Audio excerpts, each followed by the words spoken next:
Hello student, स्वागत है आपका हमारे यूट्यूब चैनल एकेडमिक स्ट्रीट पर। एक बार फिर से हम आपके लिए लेकर के आए हैं कक्षा 9 की हिंदी,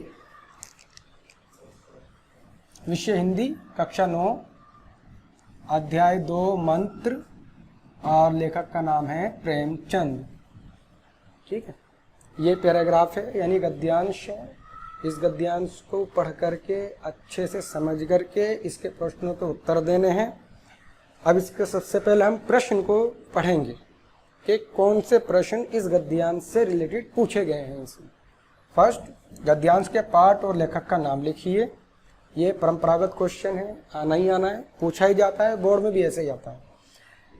रेखांकित अंशों की व्याख्या कीजिए। ये भी परंपरागत ही क्वेश्चन है, पूछा ही जाता है, बस एक ही क्वेश्चन का डिफरेंस होता है, वो होता है पुराने जमाने के लोग कैसे होते थे। ये 3 इसके प्रश्न हैं और इन तीनों प्रश्नों को समझ लिया है आपने, पढ़ लिया है।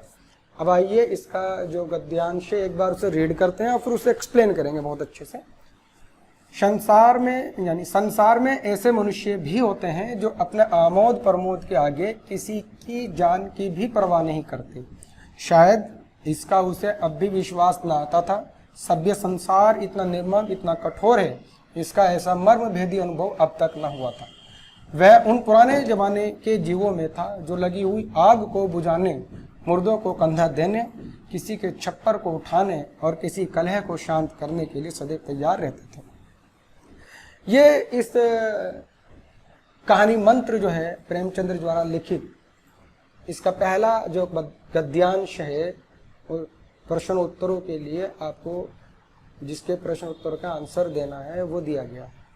इससे पहले इसमें कुछ जो कहानी है वो थोड़ा सा मैं आपको बता देता हूँ। वो कहानी क्या है, इस पैराग्राफ से पहले की कहानी क्या है कि बूढ़ा भगत नाम का एक व्यक्ति अपने बीमार बेटों को लेकर के एक डॉक्टर के यहाँ जाता है। डॉक्टर का नाम चड्ढा होता है, डॉक्टर चड्ढा। और वो जब उसके पास जाते हैं तो उसको उठने का टाइम हो जाता है, वो उठ जाते हैं, उस वक्त चले जाते हैं अपने क्लिनिक पे से।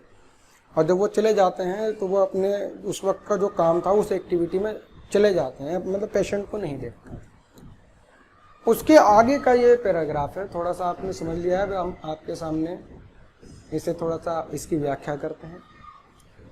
अब जब डॉक्टर चड्ढा जो हैं पेशेंट के सामने ही उसे बिना देखे चले जाते हैं तो बूढ़े भगत को इसका बहुत अफसोस होता है, और होना भी चाहिए, बहुत अफसोस की बात भी है। बूढ़े भगत की क्या उस वक्त स्थिति होती है, वो क्या समझता है और किस तरीके का उसका नेचर होता है, इस बारे में इस पैराग्राफ में प्रकाश डाला गया है। आइए थोड़ा सा एक्सप्लेन करते हैं। संसार में ऐसे मनुष्य भी होते हैं जो अपने आमोद प्रमोद के आगे किसी की जान की भी परवाह नहीं करते। शायद इसका उसे अब भी विश्वास न आता था। अब डॉक्टर भगत, वो जो बूढ़ा भगत जो था, अपने बेटों को लेकर के बीमार को, जो बीमार था, जो भी उसको XYZ प्रॉब्लम, ये परेशानी थी, उसको लेकर के डॉक्टर चड्ढा के यहाँ जब पहुंचा तो उसने डॉक्टर चड्ढा से अपने बच्चे को, अपने बेटों को देखने का जो है प्रार्थना की कि आप मेरे बेटों को देख लीजिए, वो बीमार है। लेकिन उन्होंने उसकी एक ना सुनी।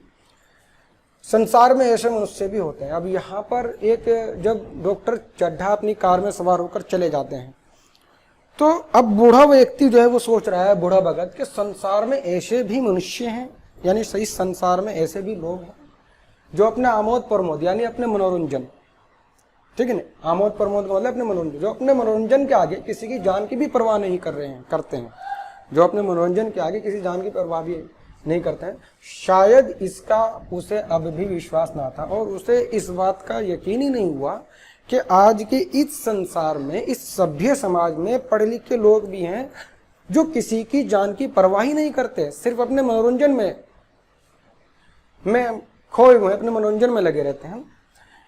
सभ्य संसार इतना निर्मम, यानी बूढ़ा भगत सोच रहा है कि ये जो संसार है कि इतना कठोर हो गया है, इतना कठोर है, इसका ऐसा मर्म भेदी अनुभव अब तक न हुआ था। अपने पूरे जीवन में उस बूढ़े व्यक्ति को इतना दुखदाई, मर्म भेदी यानी दुखदाई, अंदर की पीड़ा, बिल्कुल हृदय से निकली हुई पीड़ा, इतना दुख उसे कभी नहीं हुआ था।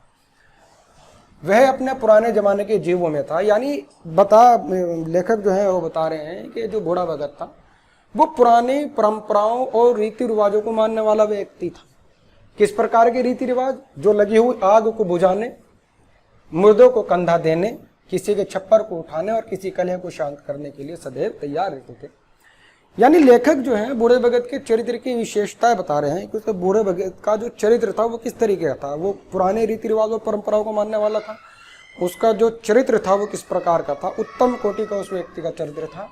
यानी क्या था, अगर कहीं आग लग गई तो वो उसको बुझाने में तत्पर रहते थे, मुर्दों को कंधा देने में, यानी जब कोई मर जाता था उसको कंधा देने में, किसी के छप्पर को उठाने में, किसी के गिरे हुए छप्पर को उठाकर रखने में, और किसी कलह को शांत करने के लिए सदैव तैयार रहते थे। यानी किसी घर में कहीं झगड़ा हो गया है तो उसको शांत कराने में हमेशा तत्पर रहते थे।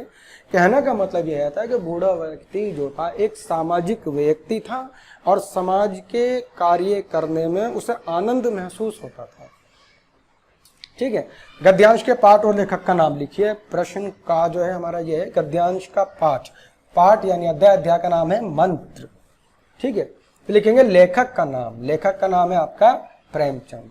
रेखांकित अंशों की व्याख्या कीजिए। मैंने आपको बहुत अच्छे से इसे एक्सप्लेन कर दिया है। जिस तरीके से मैंने एक्सप्लेन किया है उसे ही लिखने का प्रयास करेंगे। थोड़ा सा बैकग्राउंड में भी अगर लिखेंगे आप तो वो ज़्यादा बेहतर है। जो कहानी मैंने आपको बताई है, पुराने ज़माने के लोग कैसे होते थे? पुराने ज़माने के लोग एक दूसरे की सहयोग करने के लिए तत्पर रहते थे, यानी एक दूसरे की मदद करने के लिए तैयार रहते थे, तो पुराने रीति रिवाजों को मानने वाले थे। सबसे पहले इसके प्रश्न को पढ़ लेते हैं। प्रश्न का गद्यांश के पाठ और लेखक का नाम लिखिए। प्रश्न का रेखांकित अंशों की व्याख्या कीजिए। प्रश्न का मृणालिनी का कामना तरु क्या था? तो ये पैराग्राफ आप पूरा देख रहे होंगे। ये जो गद्यांश है मैंने पूरा ही अंडरलाइन किया हुआ। कुछ एक लाइन इसमें बच रही थी यहाँ से यहाँ तक की, मैंने उसे भी अंडरलाइन कर दिया है। अब ये मुकम्मल जो है अंडरलाइन है, रेखांकित है और वेरी इंपॉर्टेंट है। ठीक है, इसे आप समझिए। आपको यहाँ पढ़िए, पहले से एक बार पढ़ लेते हैं थोड़ा सा। अरे मूर्ख, यह क्यों नहीं कहता कि जो कुछ होना था हो चुका। जो कुछ होना था वह कहाँ हुआ है? माँ बाप ने बेटे का सेहरा कहाँ देखा? मृणालिनी का कामना तरु क्या पल्लव और पुष्प से रंजित हो उठा? मन में वह स्वर्ण स्वप्न जिनसे जीवन आनंद का स्रोत बना हुआ था क्या पूरे हो गए? जीवन के नृत्य में तारिका मंडित सागर में आमोद की बहार लूटते हुए क्या उसकी नौका जलमग्न नहीं हो गई? जो न होना था वह हो गया। ये पैराग्राफ, ये गद्यांश जो अभी पढ़ा है, जरा इसका थोड़ा सा पीछे बैकग्राउंड में जाते हैं। बैकग्राउंड क्या है इसकी कि डॉक्टर चड्ढा जो होते हैं उसका पुत्र उसका जो नाम है वो कैलाश है। कैलाश और उसके कुछ दोस्त मिलकर के पार्टी कर रहे थे, और पार्टी जो हो रही थी डॉक्टर चड्ढा के घर पर हो रही थी। वहाँ सभी लोग थे, उस शहर के जाने माने लोग, और जो कैलाश जो था वह सांपों को पालने का आदी था, यानी वो सांपों को पालता था।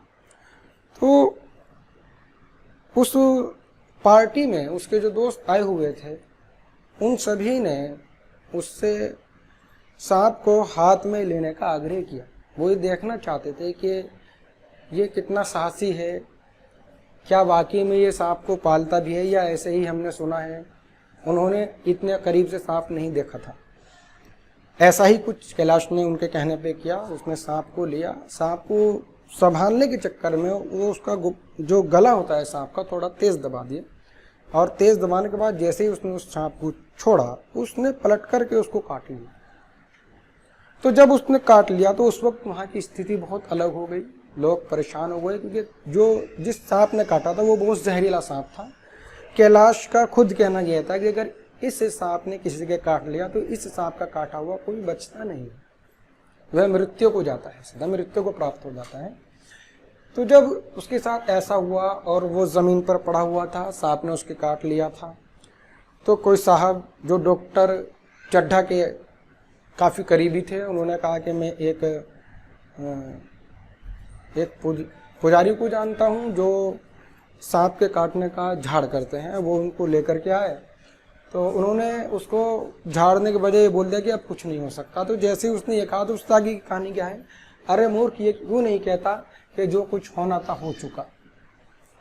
यानी जो उसको लेकर के आए थे झाड़ फूक करने वाले को, वो बोल रहे हैं, वो कहते हैं, आपको लिखना भी यही है, शुरुआत यहीं से करनी है, अरे मूर्ख। अरे मूर्ख करने के बाद आपको एक्सक्लेमेटरी मार्क्स लगा देना है और उससे आगे लिखेंगे, अरे मूर्ख तुम ये क्यों नहीं कहते हो कि जो कुछ होना था, यानी जो होना था वह हो चुका है, और जो कुछ होना चाहिए था वह अभी तक हुआ ही कहाँ है।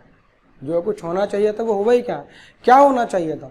यानी क्या है कि माँ बाप ने अपने बेटे का सेहरा कहाँ देखा है कि वह जो व्यक्ति था, जो शुभ चिंतक था डॉक्टर चड्ढा का, वो कह रहा है कि जिस तरीके से ये मृत शरीर यहाँ पड़ा है, यह घटना यहाँ नहीं होनी चाहिए थी। इस समय इसका यह कोई समय नहीं था होने का, इसे मृत्यु हो चुकी है और यह नहीं होना चाहिए था, और जो होना चाहिए था वो अभी तक हुआ ही नहीं है। क्या नहीं हुआ है कि माँ बाप ने बेटे का सेहरा कहाँ देखा है, कि माँ बाप ने अभी अपने बेटे की शादी कहाँ देखी कि उसकी शादी नहीं हुई है। सेहरा क्या होता है कि सेहरा जो शादी के समय दूल्हे के सर पे जो एक साफा बनता है उसे सेहरा बोलते हैं, कि माँ बाप ने अभी अपने बेटे का दूल्हा बना हुआ चेहरा नहीं देखा है। मृणालिनी का कामना तरु क्या पल्लव और पुष्प रंजित होता है, यानी मृणालिनी जो उसकी मंगेतर थी कैलाश की, उसकी जो कामना थी वो सभी कामनाएं जो हैं, जो उसकी कामनाएं जो थी वो पुष्पित और पल्लवित थी, यानी वो बहुत ज़्यादा खुश थी। अब वे क्या है कि पुष्प से रंजित होती, वे जो हैं रंग गई हैं, मतलब किससे, दुख से रंग गई हैं बिल्कुल, और वो इस तरीके की हो गई हैं कि मृणाली की जो कामना और जो इच्छा थी वह सभी मर गई हैं। मन में वह स्वर्ण स्वप्न जिनसे जीवन आनंद का स्रोत बना हुआ था, यानी उसने अपने मन के अंदर जो स्वप्न उन दोनों ने मिलकर सजाए थे और जीवन का आनंद का जो आधार उन्होंने अपने लिए तैयार किया था, वो सब समाप्त हो गया था। क्या पूरे हो गए? तो बिना ही पूरे हुए वो सब समाप्त हो गए थे। क्योंकि क्या होता है कि मृणालिनी की गोद में कैलाश का जो मृत शरीर था वो पड़ा था। अब उसके होने से जो उन्होंने अपने जीवन के जो स्वप्न देखे थे, जो आनंद, जो उन्होंने अपने जीवन जीने के जो स्वप्न सजोए थे अपना आनंद लेने के लिए, क्या वो सब पूरे हो गए? वो सब पूरे होने से रह गए। जीवन के नृत्य में तारिका मंडित सागर में आमोद की बहार लूटते हुए क्या उसकी नौका जलमग्न नहीं हो गई? जिस तरीके से एक सागर की तरंगों में, उसकी लहरों में एक नाव जो है आमोद प्रमोद करते हुए, एक नाव जो आमोद प्रमोद करते हुए सागर की लहरों के अंदर समा जाती है, उसी तरीके से उन्होंने अपने मन के अंदर, दोनों ने अपने जीवन को जीने के जो स्वप्न सजाए थे, वह सागर में नौका जो जलमग्न हो जाती है उसके समान उनके जो स्वप्न थे वो सभी टूट गए। जो न होना था वह हो गया। यानी क्या नहीं होना था? कैलाश की मृत्यु नहीं होनी थी, कैलाश की मृत्यु हो गई, और उसकी मृत्यु होने पर उसके माता पिता मृणालिनी और सभी जो वहाँ उनके शुभ चिंतक थे वो सभी दुखी थे। आइए आगे देखते हैं। गद्यांश के पाठ और लेखक का नाम लिखे। गद्यांश के पाठ का नाम है मंत्र और लेखक का नाम है प्रेमचंद। रेखांकित अंश की व्याख्या मैंने आपको बता दी है, जिस तरीके से बताई है उसी तरीके से आप लिखने का प्रयास करें। मृणालिनी का कामना तौर क्या था? मृणालिनी की इच्छा क्या थी?